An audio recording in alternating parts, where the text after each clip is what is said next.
Moving on to corticosteroids. If one has organ-threatening disease, we need to use 1 mg per kilo per day in most cases at onset. If one has non-organ threatening disease, we usually use 10 milligrams of prednisone a day or less. If we cannot get by with that, we have to then go on higher doses and usually use a steroid-sparing drug. There are many steroid preparations. Most usually used is prednisone or prednisolone, which is also known as Medrol. We usually use prednisone. In children, there is more prednisolone. There is a brand name prednisolone that some people prefer. There is no brand name for prednisone. Dexamethasone is sometimes used in those with organ-threatening disease, especially in the central nervous system, because it crosses the blood-brain barrier.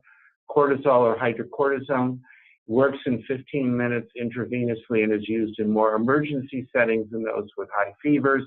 Betamethasone is often used in joints, and it crosses the placenta, and it might help early hyaline membrane disease or an underdeveloped lung in pregnant patients. Steroids are anti-inflammatory and immune suppressive that have well-established side effects such as promoting accelerated atherogenesis, raising the blood sugar, thinning the bones, promoting infections, cataracts, glaucoma, and mood disorders.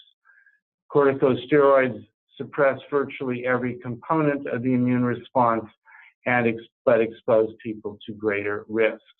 There have been relatively few trials of steroids in phase 3, but some have been done, mostly comparing them with other drugs on the market because it has not been patent protected for decades.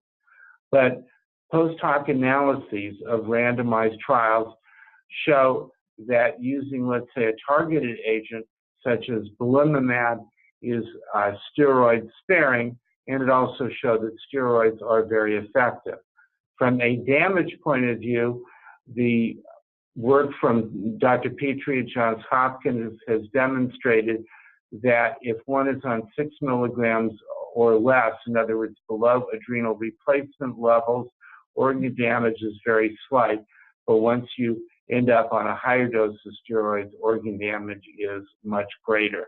So this is the reason why steroid-sparing agents are important.